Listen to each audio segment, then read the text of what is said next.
Hello श्रोताओं, सबसे पहले तो नवरात्रि की शुभकामनाएं। और मैं धर्म मार्ग लेकर के आई हूँ। धर्म मार्ग जो कि हमको हमारे अंतःकरण के विकार को अलग फेंकती है और एक सकारात्मक ऊर्जा से भरपूर करती है। इसीलिए कहा जाता है आदिम समाज से आज तक धर्म को अपनाया जाता है, धर्म का आचरण करना सिखाया जाता है, धर्म के मार्ग पर चलना सिखाया जाता है। क्यों?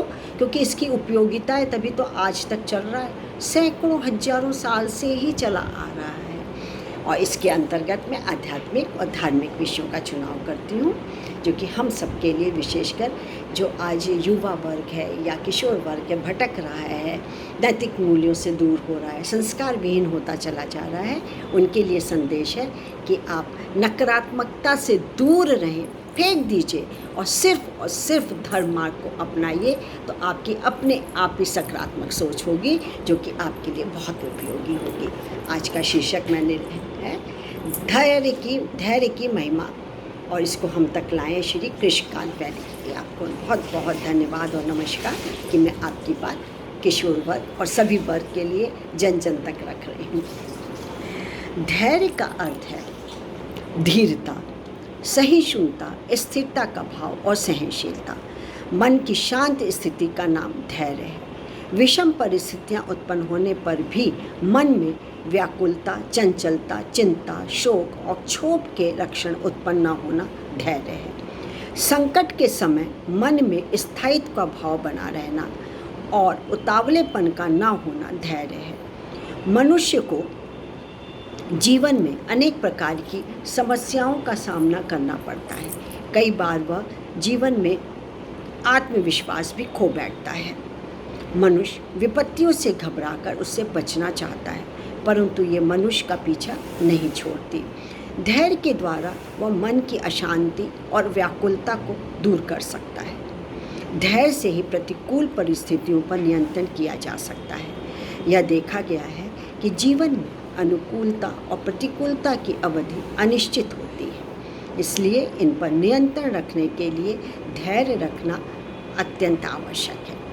जीवन में सफलता प्राप्त करने के लिए मनुष्य को लंबे समय तक संघर्ष करना पड़ता है। काम छोटा हो या बड़ा, उसे पूरा करने के लिए धैर्य तो चाहिए ना।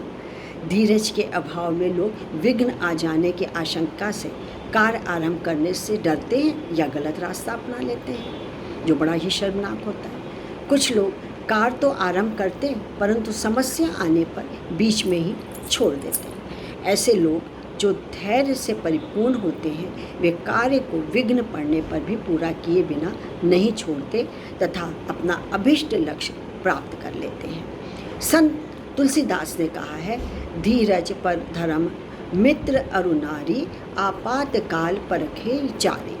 अर्थात मानव जीवन में धैर्य, धर्म, मित्र और नारी की परीक्षा आपत्ति काल में ही होती है। इस प्रकार हमें आपत्ति काल में सदैव धैर्य धारण करना चाहिए। धैर्यवान व्यक्ति विवेकशील भी होता है और वह विकट परिस्थितियों को चिंतन मनन के द्वारा अनुकूल बना लेता है। धैर्यवान पुरुष कितना ही दुखी हो, उसके धैर्य को कोई मिटा नहीं सकता है। जैसे कोई प्रज्वलित अग्नि को उलट भी दे तो उसकी ज्वाला ऊपर ही जाती है, नीचे नहीं। धैर्य धारण करना एक तप है। धैर्य सफलता की एक कुंजी है। धैर्य समस्त गुणों का धरातल है, जिसके सहारे हम संतोष, क्षमाशीलता और साहस आदि गुण प्राप्त कर सकते हैं। कृष्णकांत वैदिक पुनः कोटि कोटि धन्यवाद। आपने बहुत अच्छी बात बताई है कि मतलब मुझे लगता है कि क्यों नहीं ये सब लोग अपनाते हैं, जन जन तक अपनाए जाएं।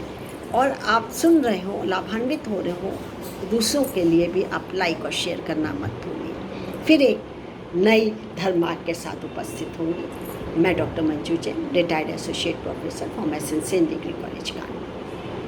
Thank you.